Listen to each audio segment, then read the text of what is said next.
A lot about setting. I'll probably talk about setting a little bit more later. Right now, I'm going to go ahead and talk about the Strands of Fate mechanics and how I'm applying them to Divine Blood. Um, Most of it is in character creation right now.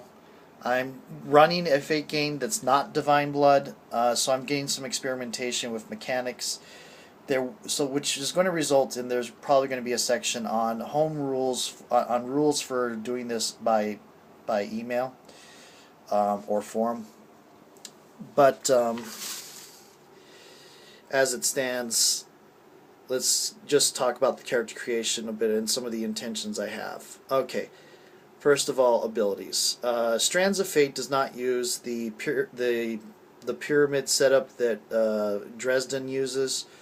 And I don't know, I haven't seen Fate Core yet, but I'm suspecting it will use the pyramid. Strands of Fate does not use that. Strands of Fate uses a system of 12 basic abilities that are basic bonuses to rolls involving that ability, like agility for things that involve dexterity and run and jumping and acrobatics and stuff like that, and strength for fighting, and perception for noticing physical things, empathy for noticing emotional things, so on and so forth. There are 12. There's 4 mental, there's 4 physical, there's 4 social. Mental combat uses a lot of the social and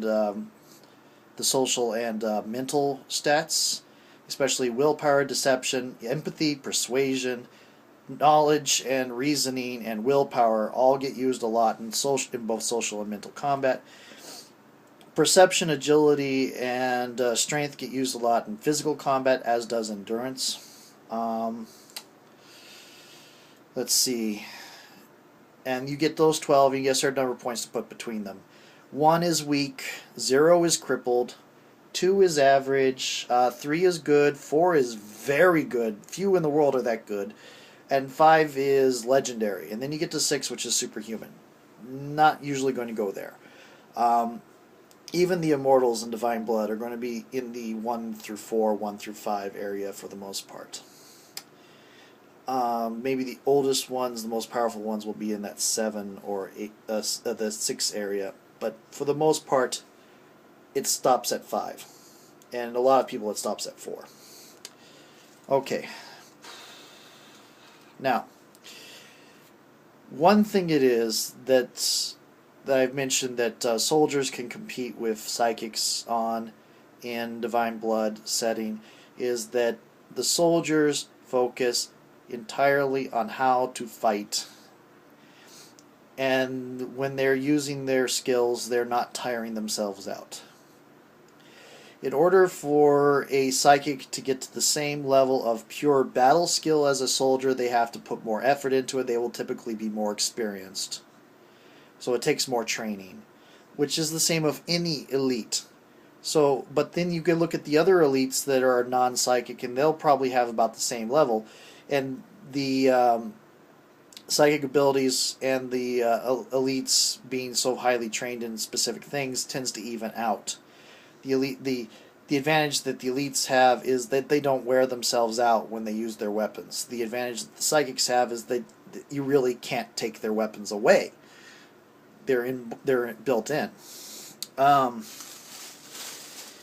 Anyway, one of the ways I'm representing this is the fact that I added 3 other abilities for psychics. Adding 3 abilities when you have the pool of points that's somewhere between 25 and 30 points, between 12 abilities normal, becomes between 15 abilities if you're a psychic. Now, if you're just going to do a single talent, you don't have to have all those abilities. But if you want to be a sorcerer, or a shaper, or a channeler, you'll likely, or anybody that's a serious trained psychic will want to have at least 1 in all 3 psychic abilities, and so they have to drain their abilities across multiple pools, whereas a soldier can focus entirely on the 12 normal abilities. A diplomat can focus entirely on the 12 normal abilities, where I talked about Eris before, where she was not considered all that powerful. Her psychic abilities, metabolic, manipulative, and sensitive, would not be scored very high, but she would have high degrees. They would all probably be 1, but she would probably have a lot more in the abilities than other gods and goddesses and demons and demonesses, especially in the areas of knowledge and reasoning and being smart. Anyway, so a soldier doesn't have to spread their points out as many places as a psychic in order to be effective. Now, this is evened out because the soldier needs equipment to match the psychic. Now you say, well, the psychic can get the same equipment. Yes, but the soldier will typically be able to hit better with it because the ability is connected. They'll have like weapon specialization, weapon expertise, weapon mastery, and stuff like that. And they'll probably have a lot of aspects connected being trained with guns. Whereas a psychic might train enough to know how to qualify with a gun, but not use it all that often. Especially since a lot of psychics aren't battlefield psychics. They're espionage and investigative. So they don't really need to use their abilities on a constant level. And they don't need to, so they'll more typically to hone their abilities, which they use every once in a while to give them an edge, than they are to hone their ability to shoot with a gun, because it just doesn't come up as often. Now, we go on further. There is a mechanic in Strands of Fate where you can reduce refresh. Refresh is the amount of fate points you start any session with, and fate points are used for a number of purposes. You can reduce your refresh to get back advantage points, which can then be used to buy more powers. This allows you to spread, especially if you're wanting to do a sorcerer who's a channeler and a shaper, and then add in a talent. That's 3 abilities, and you would be able to fit that all in by dropping down your refresh quite a bit. This also allows for some of the more complex of the non-humans like gods and demons. Anyway, what this does is it means that and then the soldiers, they don't need as many advantages. They can do the same and get a whole bunch of advantages, skills and all that, but they generally don't need as many advantages. And if they leave their fate points high, that means they are better capable of getting... I talked about fate points in another video, so I'm not going to do it now. But when they have more fate points, they can control the flow of the game better. So all the action movie impossible stuff can be controlled through fate points. All the reality breaking stuff can be controlled through power advantages. The other thing I get to is magic, or I'm going to say magic. Magic, again, magic is specific in Divine Blood, but I'm going to say magic just to refer to all the supernatural abilities as a whole. The supernatural abilities, superpowers in Divine Blood are tiring. Using them too much wears you out and leaves you vulnerable to getting beat the crap out of because you're too beat up to move. You start having bloodbusters, internal bleeding. If you don't control it quite well, you can go insane. Demons and gods will go slowly insane over centuries if they don't refresh and come back as children every so often because of this, even though it's going slower with them than it is on some others. It's a constant thing with them. They're constantly using some of their abilities, so they're constantly getting tired. Anyway.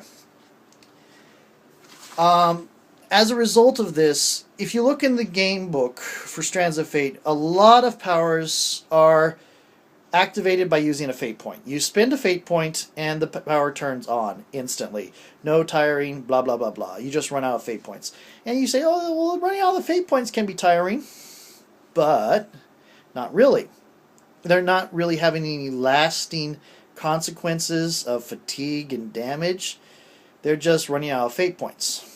Instead, what I do is I turned all the powers into strenuous. And what this does is it makes fate points less important to psychics because they don't need them to turn on their powers. Which means they're more tempted to reduce their refresh in order to get more powers, or to improve the powers they do have.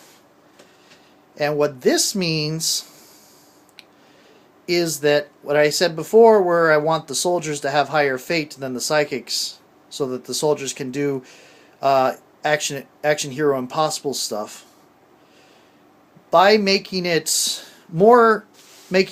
fate points less necessary for superpowers to work, I make them seem less necessary to the character, and players who play psychics are more likely to drop the refresh, which is going to result in a low refresh character with a lot of abilities, which is a very viable character. I've played that. I have played that, and it can be very powerful. As compared to a high refresh character with a few key specialized advantages, which I've also played, and is also very powerful. Anyway, again, so that's why everything is strenuous. And what strenuous does is adverse to spend a fate point and you get the power on. What strenuous does is you have to make a roll every time you turn on the power. It usually is against a difficulty 4, or for some things is a difficulty 6. If you succeed in the roll, then the power activates no problem. If you fail, the power still activates, but you take stress, which is where the corruption comes in from the setting, where I mentioned in an earlier video. And once you take that stress, things start happening like blood blisters, internal bleeding, stuff like that. Generally not mental ones. Most psychics train to hit the body, hit things that appear in the body rather than the mind, because it's easier to treat the symptoms that appear in the body than in the mind. So most of the time, psychics will have, they'll suddenly be bleeding at the lip because a blood vessel will burst. They'll get bruises. They'll have internal bleeding if it's getting really serious, stuff like that. But most of the time it's going to be bruises and cut lips and nosebleeds, and little minor stuff.